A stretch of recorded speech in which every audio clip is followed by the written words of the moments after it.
Hello, everybody. Welcome back to the Stedl podcast. We are finally in a different room now. Yes, not the static green wall that you've seen in the last couple episodes, but today is something I don't know why I said that so happy when the subject matter is going to get not so happy. Today we are discussing some serious things, and we'll get into that a little bit later. But as of this recording, today is February 21st. There's only one thing on the agenda that I want to discuss today that happened in the last couple days.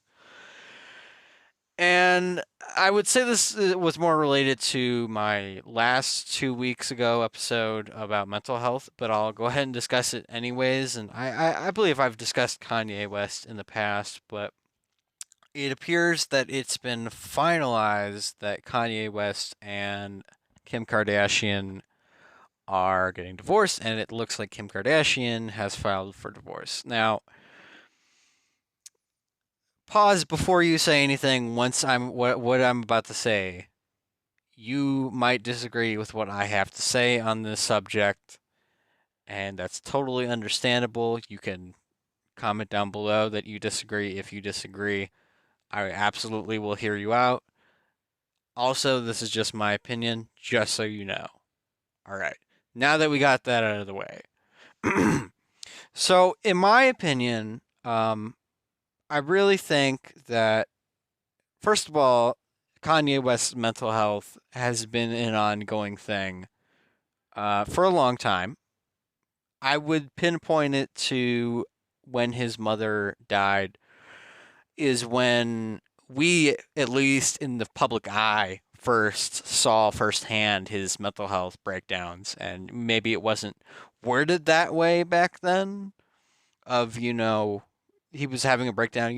We all, I don't want to say everybody, but a majority of people looked at the Taylor Swift award show thing, as haha, and it's funny, and, oh, she didn't deserve that, yada yada.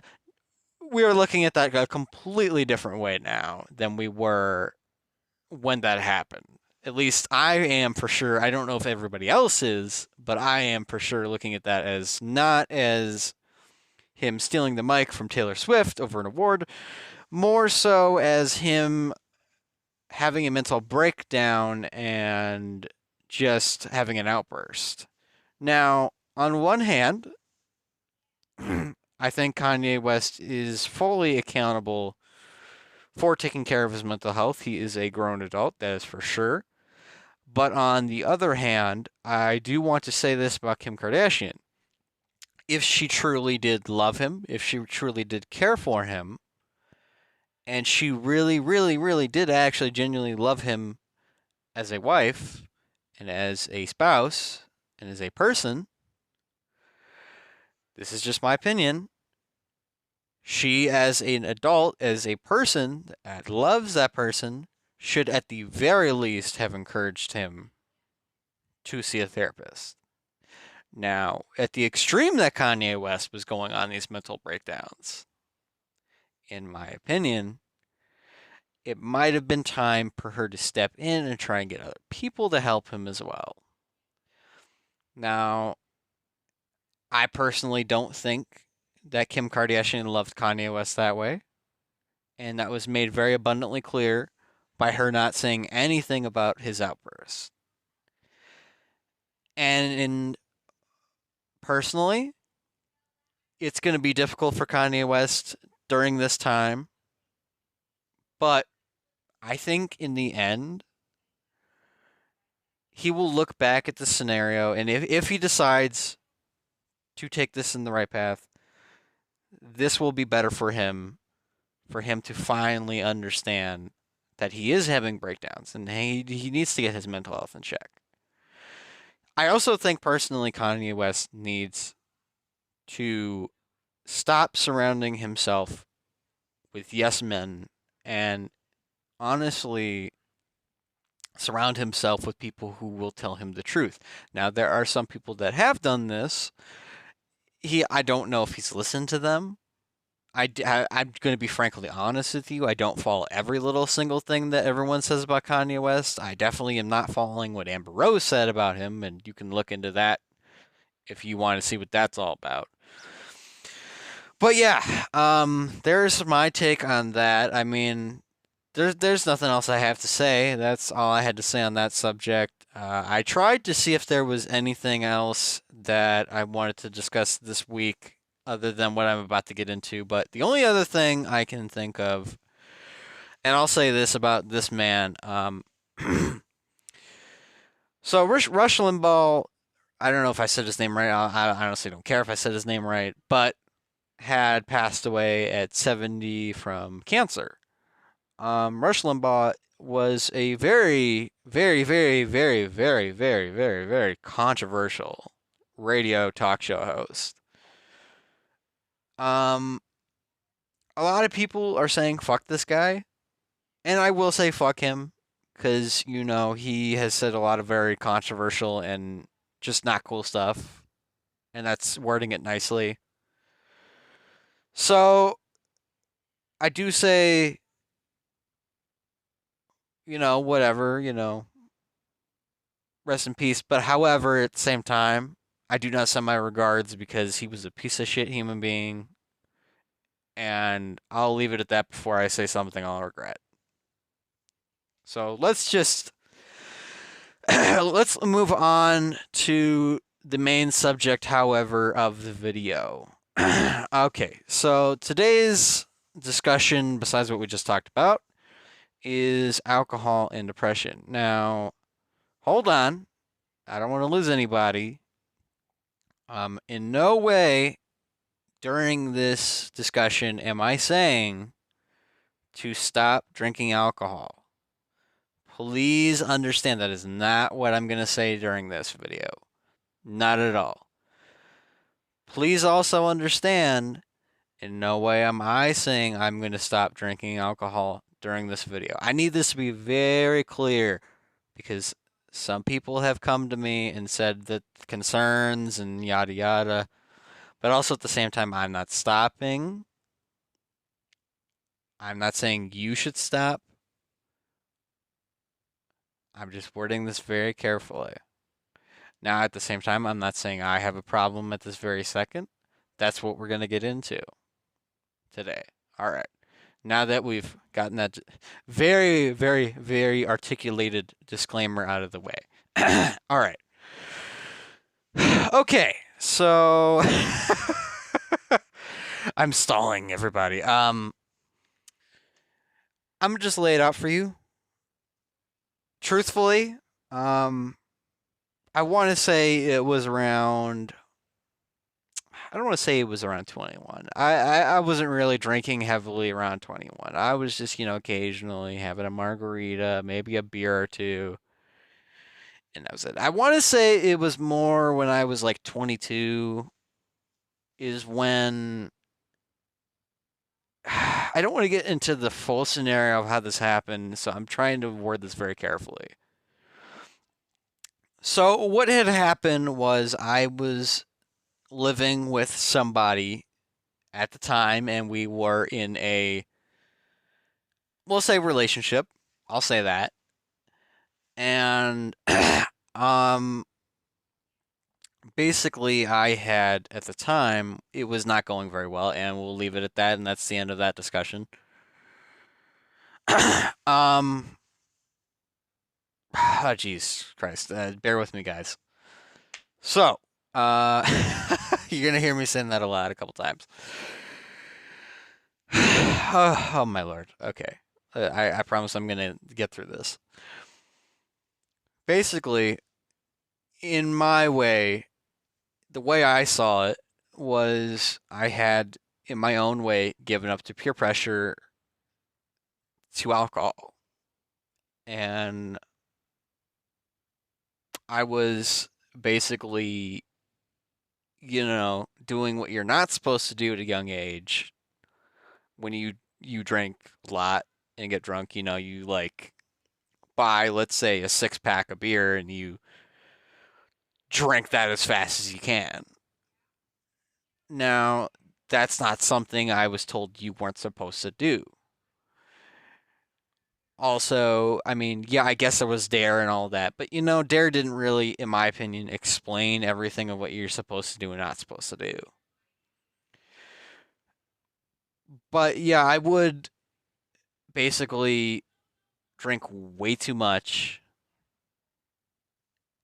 and I just thought it was okay to come home every day and drink way too much and get drunk. And I'm gonna admit something right now. I did have a problem. There was a problem. It was really bad. It was to the point where I would drink more than six, and it it affected like things. I want to word this very carefully. It affected my life. It did. I would wake up with really bad hangovers, and I just regret that choice. If I could take it back, I would, because doing that was not healthy. Now, I want to go back to what I said in the beginning. I'm not saying that you should stop. Just being careful with that. But I pretended. I would say I pretended that there was no problem, that there was nothing wrong. But I can tell you, thinking back at it, where I know I knew there was a problem when I was at register and I didn't have the money to pay for it.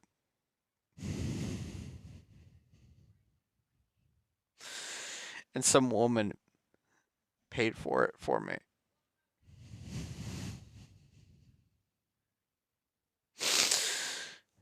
That's when I knew there was a problem.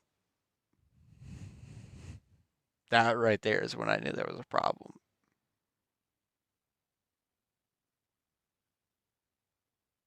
But I still didn't do anything about it.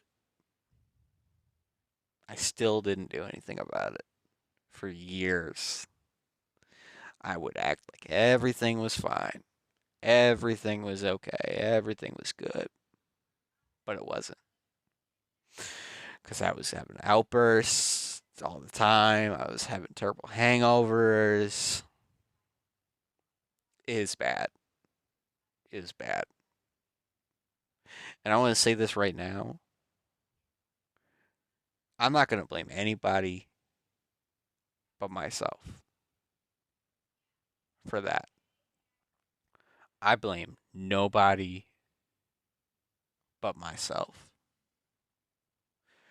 Not a teacher, not my parents, not some ex lover, myself.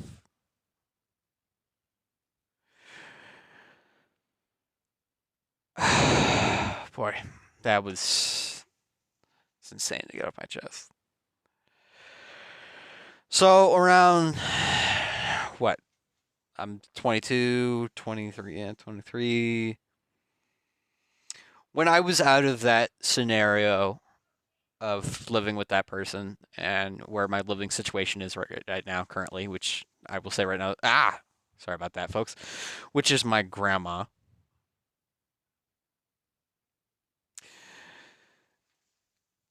That problem still persisted for about, eh, let's give or take, about a year. I want to say I'm about 23, 24, somewhere in the middle of all that. Um,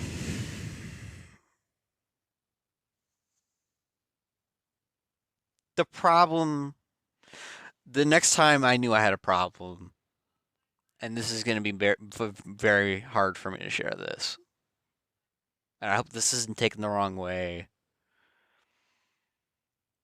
God, I just need to admit this right now. The next time I knew I had a problem, when I would bring it, is when I would hide it. I would pretend like it wasn't a problem. I would make excuses.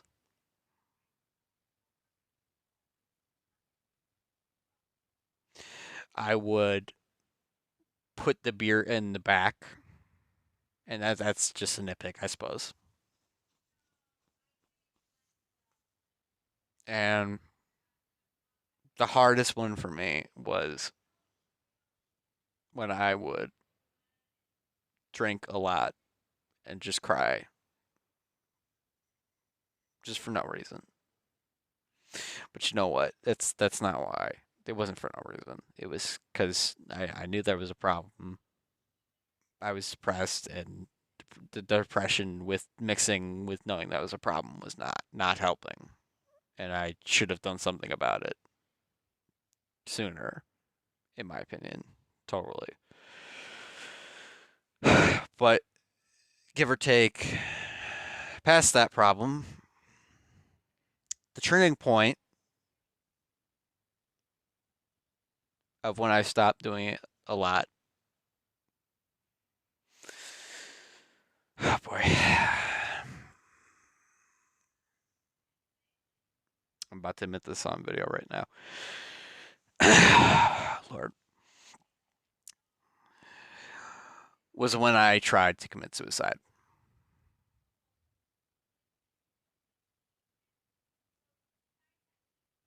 I had, I won't get into details of what happened, but I was incredibly drunk out of my mind.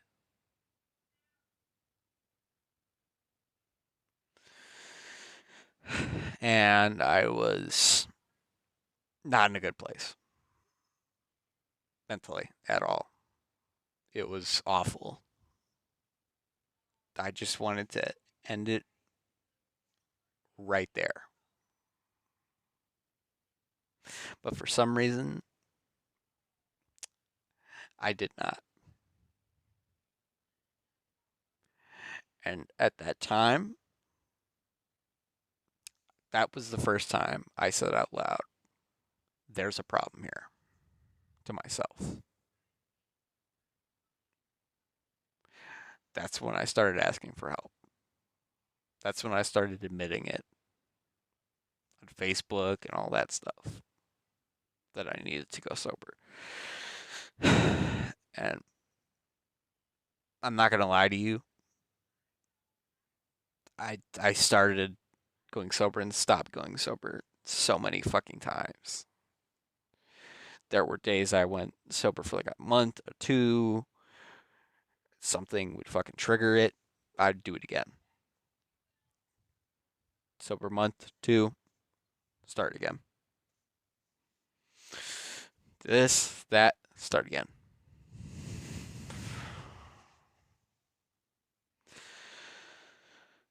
What really helped me get over not doing it the way that I did it before constantly was talking to friends, for sure. And I think it just, with time, I started to realize that I don't need to depend on it for certain things. And that I was not using, I don't want to say using, I was, I suppose the way to word it is I was getting drunk for all the wrong reasons. Or I was drinking for the wrong reasons. Just kind of both. Let's group them both together. And I might lose some people with this, and what I'm about to say next. But I hope you bear with me about what I'm about to say. I finally, though, now come to a place where I can not think about it for days and not do it for days. And if I have a drink or two, now it's like I'm not the same person anymore. Part of that has to deal with Me also getting in my mental health check, like fixing that slowly over and over with that as well. I had to fix that. Part of it was me getting over depression and dealing with that better. And we'll get into that in a minute. And I'm not going to sit here and act like I'm perfect because I'm not. I'm not a perfect person. Nobody is. But I will tell you right now that I'm thankfully, thankfully in a better place with that than where I was. And I could sit here all day and thank all the people that I discussed this with. But at the end of the day, they know who they are. And I'm thanking you right now. So, I just want to close this segment, the alcohol segment, out with this. Again, I'm saying I had a problem. I may do it occasionally. I have control over it though now. I do not do it the way I used to do it. I'm thankfully in a better place when it comes to that. I am in no way saying you should not do it. If you do it, if you drink alcohol, I do not judge you. I do not hate you. I still absolutely love you and you know who you are as well. And I respect you as a human being. So in no way do I hate you or anything like that. I just want everybody to know that right now. So, wow. Okay. Now that we just got done talking about the alcohol portion of this episode, let's talk about getting depression and all that fun stuff about being depressed, shall we? Oh boy, oh boy, oh boy. So, I suppose I should say this right off the bat. If you have depression, um, or if you know somebody who has depression specifically, I encourage you to please reach out to that person, even if they say they don't have it and you see the signs. Please reach out to that person because if you care about that person as a friend or whatever, whatever you care about that person in that way, please reach out to them. Please persist. Please reach out because people who are depressed, yes, you need to reach out. Let me say this part now. Oh my lord, I keep shaking the camera. This is my personal experiences with depression. Everybody's experiences with depression is different. So this is my personal journey with depression and how I view it and all that fancy stuff. So just getting that disclaimer out of the way. Now, let's get into this. So, first of all, I want to link it back to the discussion we had with alcohol. um, Depression had a big factor in my alcoholism in that time. Um, there were multiple things that I'm not going to get into that, made me depressed. And it could have been as simple as losing somebody or, you know, uh, me not liking how my life is going, stuff like that, just mental depression, like getting depressed over certain things in my life. Um, and there has been studies to show that depression and alcohol do not mix, and I will tell you right now, don't if you're thinking about it when you're no. And again, everybody's different. So maybe for you, you might be all right if you're sad and you drink. That might be you might be okay. But personally, for me, in my opinion, I would not recommend it. That's how I feel about it.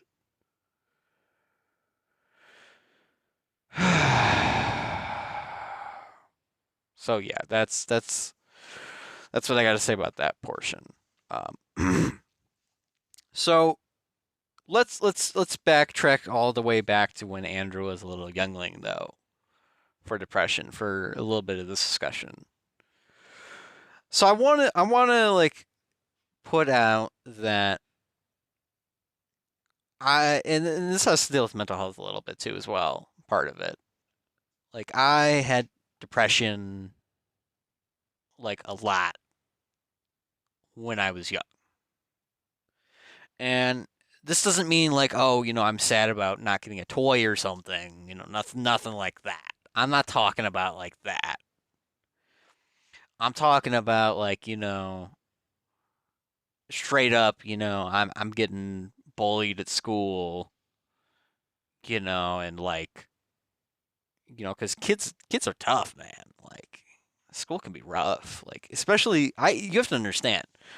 Yeah, let me put this in context for you. I grew up in the early 2000s. I went in first grade when Ludacris dropped the song "Stand Up."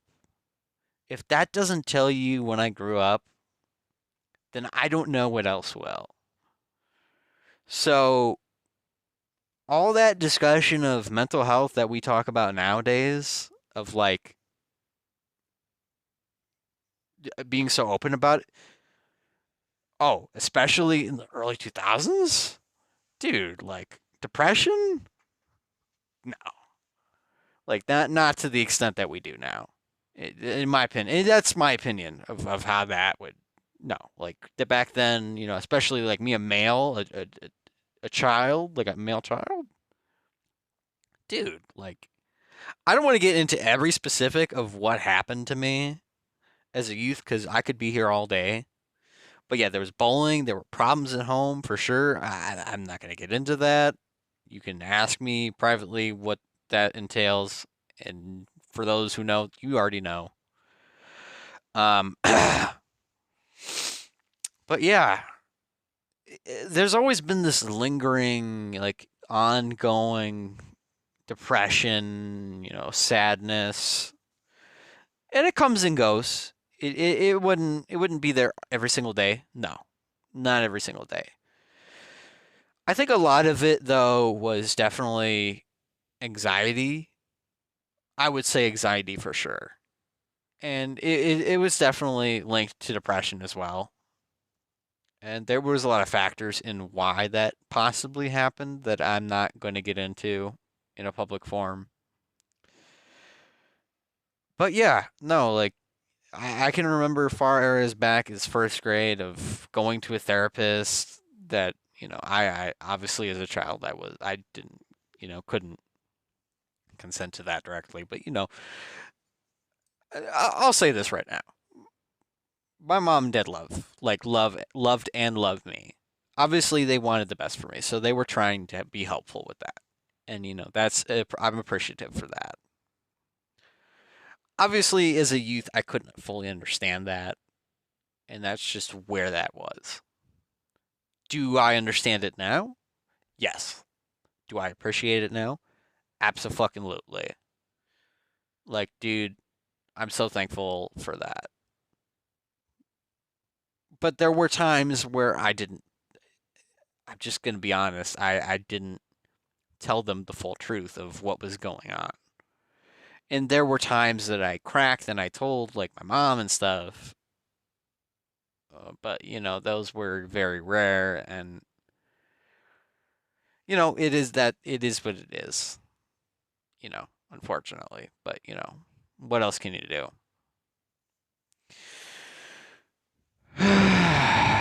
But yeah. So let's fast forward to, I want to say, let's go to high school.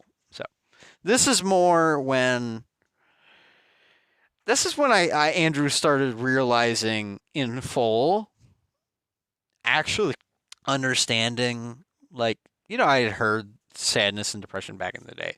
I didn't fully understand it in elementary school, in middle school, all the way. That wasn't something I fully understood back then. Personally, I did not. I was considered a youth back then. I'll be frank, I had a decent childhood. It wasn't that bad. I'll be honest, 3 out of 5 stars, but all jokes aside. And high school is where I started understanding, oh shit, I get depressed a lot, and I'm not sure what to do about this. Now, I don't open up to a lot of people about this because I'll be frankly honest with you. I've kind of always been to myself, shy, I some would say. I'll say it myself as well. And it was definitely, though, high school that I understood there was a problem with depression and getting depressed and sadness and anxiety. However, I didn't really do anything about it that much during high school until around, I want to say into my 20s. Late, like 20, give or take 24, is when I fully sat down with myself and said, okay, so we have to sit down and understand that there is a problem. I have a lot of anxiety. I get depressed a lot. These are okay emotions to be depressed. Now, hold on. First of all, context. What I'm saying is it's healthy to be depressed. It's natural to be depressed about things and have anxiety. So now we have to, you know, figure out, I said to myself, how do I, as a human being, come to a resolution and figure out a healthy manner to deal with anxiety and depression? Because dealing with anxiety and depression, to be frankly honest with you, is very tough. It's very hard. Um, for me, it was a lot of failed attempts of trying to deal with my mental health. It was a lot of failed attempts at trying to stop a certain thing in my life that I viewed was causing my depression. For you, as the viewer out there, it might be different as well. For me, it was again and again attempts of sitting down by myself and saying, all right, we are sad, we are depressed. What are we sad about? Let's try and figure this out. How do we deal with this? So, to wrap that up, basically, I have now started to every day, more now, future. I have now started meditation, which is not, the stuff you see in movies and shit, which is actually like literally like closing your eyes, breathing in and out, like, for the yada yada. I don't need to explain meditation to you guys. But the starting point of me finding a healthy way of dealing with that was admitting there's a problem, sitting down and dealing with this problem of depression and anxiety, and like breathing, you know, relax, A thing I like to do, and this is something I like to deal with depression a lot to relax myself, is I'll actually do this and I'll genuinely walk you through what I do. I'll go, oh, it's gonna be okay. It's all right. Relax, calm. Like that's something I actually genuinely do to like relax myself and to like, when I start getting into a bad depression or like an anxiety attack, I'll literally physically do that. And for you, that might not work. For me, in my way, in my, what happened with me, that worked. And I'm thankful that that is something that worked for me. Now, I'll end this discussion with this. Um, there are many ways to deal with depression and anxiety. You can look it up. You can talk to a therapist, which I encourage people to do. You can, maybe if you're not comfortable talking to a therapist, do it on your own. It's not the highest suggested thing in the world. You can talk to friends if you're depressed.